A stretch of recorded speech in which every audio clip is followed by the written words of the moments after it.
یکی از بهترین تولیدات سامسونگ قطعا سری های اس خودش هست یا همون QD OLED هایی که تولید میکنه.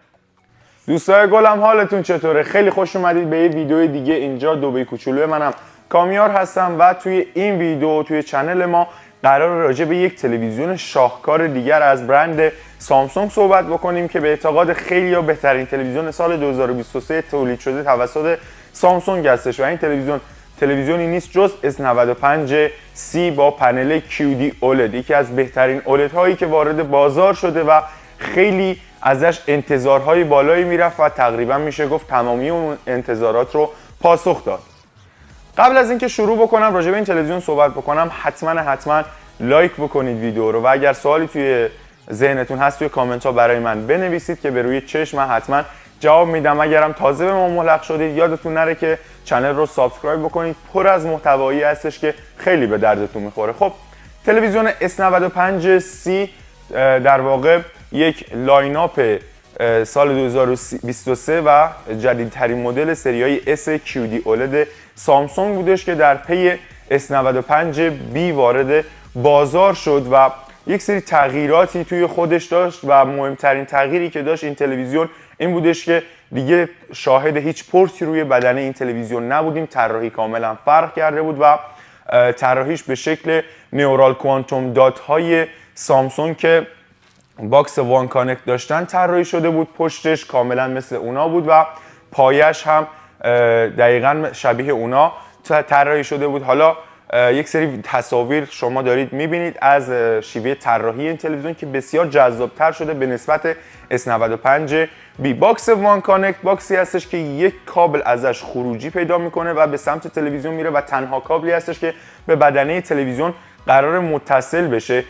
بنابراین این تلویزیون رو بیشتر جذاب میکنه و طراحیش رو خیلی بهتر میکنه. این باکس روش تمامی پورت های ورودی و همچنین مغز اصلی کامپیوتر و بورد های اصلی و پردازشگر دستگاه نصب هستش برای اینکه شما دیگه هیچ کابلی روی بدنه نبینید، جلوی دیدتون بلوکه نشه و بتونید خیلی بهتر اون رو توی جایی که میخواید متصل و نصب بکنید. و جالبیش اینه که امسال توی سایز 77 اینچ هم این تلویزیون تولید شد که خیلی سایز بزرگی هستش و میشه گفت تقاضای دوستانی که یک تلویزیون OLED از برند سامسونگ با سایز بزرگ دوست داشتن رو توی بازار جهانی رو سامسونگ اومد پاسخ داد. روی بدنه این تلویزیون ما در قسمت پشتی 8 عدد حالت ووفر مانند میبینیم که اینا سیستم های صوتی این تلویزیون هستن. 4 عدد در سمت چپ، 4 عدد در سمت راست در پایین فریم و همچنین 2 عدد سیستم صوتی در گوشه های قسمت پشتی برای شما طراحی شده که یک چیزی حدود 90 وات فکر کنم قدرت خروجی هستش که صدای این تلویزیون میتونه تولید بکنه که صدای بسیار خوبی هم هست که با استفاده از ساندبارهای همون برند سامسونگ میتونید خیلی بیشتر هم تقویتش بکنید. خب در قسمت جلویی هم تلویزیون صفحه تخت پایه وسط خطی هستش و باید بگم که توی قسمت پایه به صورت ستیکه برای شما طراحی شده. یک قسمت به خود تلویزیون متصل میشه، قسمتی روی اون سوار میشه که بتونید اون باکس وان کانکت رو اگر خواستید در اونجا نصب بکنید و یک قسمت هم به صورت زیری و حالت وی شکل هستش که از جنس فلز ساخته شده و بسیار هم وزنش سنگینه برای اینکه بتونه وزن تلویزیون رو تحمل بکنه. طراحی پایه خیلی خوبه، خیلی قشنگه و کامل پایدار هستش برای اینکه بتونه تلویزیون رو نگه داره. اما مشکل اساسی که داره اینه که برای نصب اصلا راحت نیستش و توی نصب امکان داره یک مقدار مصرف کننده رو اذیت بکنه. این تلویزیون همچنین میتونه روی دیوار هم نصب بشه و با توجه به اینکه باکس وان کانکت داره خیلی راحت‌تر میتونید به پورت‌های ورودی دسترسی پیدا بکنید. خب از قسمت طراحی این تلویزیون اگر بگذریم بریم راجع به تصویر و کیفیت تصویر و صفحه نمایش این تلویزیون صحبت کنیم. همونطور که میدونید پنل های تلویزیون های OLED سامسونگ QD OLED هستن. QD OLED به معنای اینه که اومده تکنولوژی کوانتوم دات خودش رو که یک تکنولوژی بسیار خفن بود و خیلی از برندها هم اومدن ازش خریدن پنل های مربوط به کوانتوم دات و صفحه نمایش های کوانتوم داتش رو با صفحه نمایش پنل های OLED ترکیب کرده و در واقع یک پنل ابتکاری ساخته که پنل های OLED از اون طرف کنتراست و عمق رنگ بسیار خوبی داشتن، از این طرف پنل های QD کوانتوم دات خیلی میزان نور و میزان رنگ بهتری رو داخلشون ما شاهد بودیم. بنابراین یک لایناپ جدید از تلویزیون‌های اولد رو شاهد بودیم توی جهان با استفاده از این پنلی که سامسونگ ساخته و در واقع میشه گفت هم میزان نور رو افزایش داده با این پنلی که داشته، هم حجم رنگی رو اضافه کرده، عمق رنگ رو بسیار بهتر کرده، پوشش رنگی رو بسیار بهتر کرده و در واقع یک تلویزیون ابتکاری و شاهکار رو به بازار تولید کرده. یک لایناپ جدید از تلویزیون‌های اولد رو داخل شاهد هستیم. حالا چه اتفاقی افتاده برای این تلویزیون؟ با وقتی که این پنل رو توش استفاده کردن 100% فضای DCI-P3 رو میشه توی این تلویزیون ما پوشش بدیم. حالا این فضای رنگی DCI-P3 برای محتواهای HDR خیلی لازم هستش. به زبان ساده محتواهای جدید با کیفیت خیلی بالا که توی هالیوود هم فیلم‌های سینمایی هم بازی‌هایی که ساخته میشه جدیداً اکثراً با محتواهای HDR هستن، از این فضای رنگی خیلی استفاده میکنن و به شدت مورد نیاز هستش برای محتواهای HDR. از طرفی به نسبت S95 بیت توی S95 ما شاهد یک میزان نور بسیار بیشتر هستیم. یک چیزی حدود 1600 نیت که توی نسل قبلی خودش یک چیزی حدود 1000 نیت بودش و الان به 1600 نیت افزایش پیدا کرده که این خودش یک حرکت خیلی عالی هستش برای نسل جدید تلویزیون ها که قرار میزان نور بسیار بهتر و بیشتری رو به مخاطب ارائه بده. بنابراین این تلویزیون رو میتونید حتی توی محیط های پرنور هم استفاده بکنید که این ایراد معمولا به اولدها وارد هستش که میزان نورشون کمه، اما توی این تلویزیون شاهد همچین داستانی نیستیم.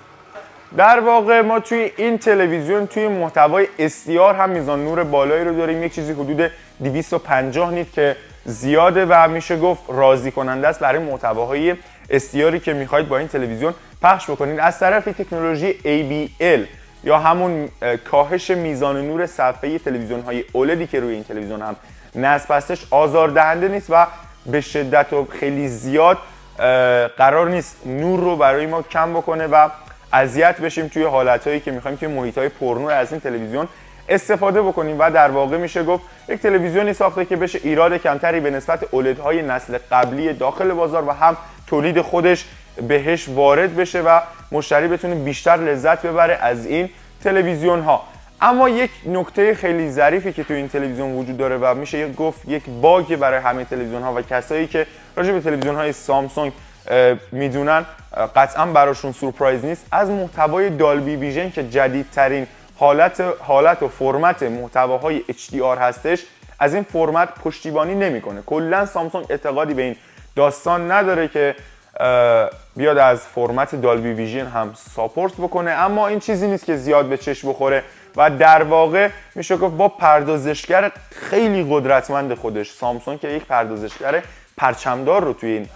تلویزیون استفاده کرده و در واقع نیورال کوانتوم پروسسور 4K هستش، این باگ رو جبران کرده و میشه گفت توی محتواها با فرمت‌های دالبی ویژن، محتوای اشتیار با فرمت‌های دالبی ویژن هم عملکرد به نسبت قدرتمندی داره، جدا از این که نمیتونه این محتوا رو ساپورت بکنه، یعنی براش تعریف نشده اما عملکردش خیلی عالی هستش توی این قسمت هم و در مجموع پردازشگرش به قدری قدرتمند هستش که بیاد محتوا رو جوری برای شما آپسکیل بکنه با توجه به محیط، با توجه به میزان نور شما، با توجه به اینکه نوع محتوا چی هستش و داره توی چه فرمتی ازش استفاده میشه، خیلی قدرتمند هستش بتونه یک کیفیت تصویر خروجی نهایی خیلی خوب و بهتر رو به مخاطب بده. از طرفی برای گیمرهای عزیزم کامل این تلویزیون مناسبه، چرا که هم پنلش 120 هرتزیه، هم امکان افزایش هرتز یا همون رفرش ریتش به 144 هرتز رو داخلش داریم، هم HDMI 2:1 رو داره، اونم 4 تا، نه یکی نه دو تا، 4 تا HDMI 2:1 رو داخل این تلویزیون داریم. در کنار همه اینها تکنولوژی VRR رو داریم یا همون رفرش ریت متغیر که برای تار نشدن صفحات سریع بازیاتون یا گیماتون میتونه خیلی کاربردی باشه. از طرفی هم از کارت‌های گرافیکی شرکت AMD هم از کارت‌های گرافیکی شرکت انویدیا کامل پشتیبانی میکنه و در کنار همه اینها سامسونگ کلاود گیمینگ رو داخلش داریم، یعنی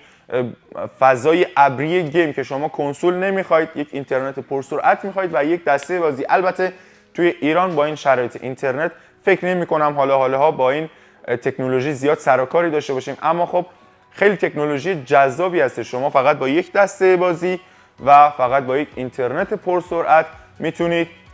بازی که دوست دارید و هر بازی که دوست دارید رو انجام بدید و ازش لذت ببرید. در کنار این قابلیت HGIG داره که این قابلیت چی هستش؟ میاد اگر محتوای بازی شما HDR باشه خودش به صورت خودکار صفحه نمایش رو برای شما با توجه به اون محتوا متناسب میکنه و شما دیگه نیازی نیست درگیر این بشید که بیاید صفحه نمایشتون رو برای محتوای HDR مناسب بکنید. از طرف دیگر ما با گیم بار نسل سوم سامسونگ در این تلویزیون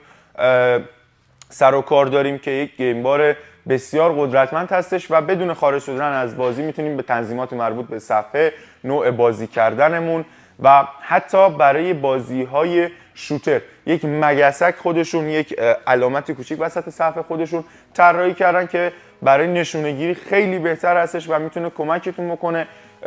اولترا واید ویوینگ گیمینگ داره، میتونید فضای بازی رو بیشتر تحت کنترل داشته باشید، فضای بیشتری رو از بازی به شما نشون میده. برای بازی‌های باز هم شوتر خیلی کاربردی هستش و در مجموع برای گیمرهای عزیز خیلی امکانات زیادی رو قرار دادن توی این تلویزیون. در کنار همه اینها توی قسمت امکانات هوشمند سیستم عامل این تلویزیون تایزن هستش که من به شخصه طرفدار سیستم عامل سامسونگ نیستم چون باگ‌های خیلی زیادی داره، نه تنها داخل کشور با محدودیت مشکل نصب برنامه مواجه هستیم و نمیتونیم همه برنامه‌هایی که دوست داریم رو این تلویزیون نصب بکنیم، بلکه در خارج از کشور هم شما اگر یک تحقیقات کوچولو بکنید میدونید که تایزن طرفدار زیادی نداره، چرا که با باگ‌ها، لگ‌ها و چیزهای عجیب و غریبی سر و کار داره. هرچند توی این تلویزیون ظاهرا خیلی از باگ‌ها رو رفع کرده، اما باز هم جای پیشرفت در کار داره و امیدواریم که در سال‌های آینده یا تایزن رو به جوری بسازه که این باگ‌ها و مشکلات رفع بشه کامل، یا بیاد گوگل تیوی بکنه اصلا تلویزیون‌های خودش رو، از اندروید استفاده بکنه، از سیستم عامل اندروید استفاده بکنه که خیلی سیستم عامل راحت‌تری، رابط کاربریش آسان‌تر، محدودیت نصب برنامه مخصوصا داخل ایران اصلا نداره و کلی امکانات بیشتری رو به این تلویزیون میده. اما باز هم امکانات زیادی رو داریم، چه حالا مولتی ویو که امکان قدیمی هستش برای نمایش دو تا خروجی مختلف از دو تا ورودی مختلف، ضبط برنامه، اتصال به اینترنت، وبگردی، نمیدونم اتصال به همه دیوایس هایی که دوست دارید و همه اون امکانات هوشمندی که شما توی سرتون هست رو توی این تلویزیون برای شما قرار دادم. پس قرار نیست نگران این قسمت هم باشیم. در مجموع S95C یکی از مورد انتظارترین تلویزیون های سال بوده که با استفاده از پنل ابتکاری خودش، پوشش رنگی زیادش، عمق رنگ 10 بیتیش، کنتراست بی نهایتش، میزان نور بسیار زیادش که 1600 نیت پیک برایتنس رو به ما میده و کلی امکانات دیگه، واقعا این انتظارات رو برآورده کرده و به نظر من میتونه یکی از بهترین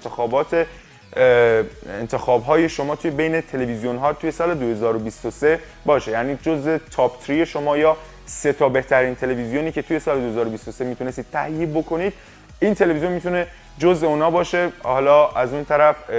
G3 برند LG رو هم داریم که یکی از رقبای سرسخت این تلویزیون هستش، اما خب این تلویزیون خیلی تلویزیون خوبیه. امیدوارم که از این محتوا خوشتون اومده باشه و لذت برده باشید. اگر خوشتون اومده لطفاً حتما اون لایک پایین رو کلیک کنید روش که ما هم ازمون حمایت بشه. سوالی اگر توی ذهنتون هست، اگر این محتوا رو دوست داشتید، دوست نداشتید، انتقادی، نظری، پیشنهادی، هر چیزی توی کامنت حتما برای ما بنویسید که ما بهتر بتونیم برای شما دوستان عزیز تولید محتوا بکنیم و آگاه سازی بکنیم راجع به بهترین تلویزیون های داخل بازار. اگر هم تازه با ما آشنا شدی حتما چنل رو سابسکرایب کن، ویدیوهای قدیمی رو نگاه کن. مثلا S95B رو ما بررسی کردیم و کامل راجبش صحبت کردیم توی چنل که میتونید این بالا لینکش رو براتون میذارم، توی دیسکریپشن هم براتون میذارم، میتونید برید نگاه بکنید. اونم تلویزیون فوق العاده شاهکاری هستش. از طرفی اگر دوست دارید این نوع محتوا رو توی کامنت ها به من بگید که بیشتر براتون بسازیم و اگر چیزی توی ذهنتون هست که دوست دارید راجبش بدونید حتما بگید که راجبش محتوا تولید بکنیم. خیلی مخلصیم و خیلی خوشحالیم از اینکه تا اینجای ویدیو نگاه کردید. قطعا باحال‌ترینید و دوستتون داریم. خدا نگهدار.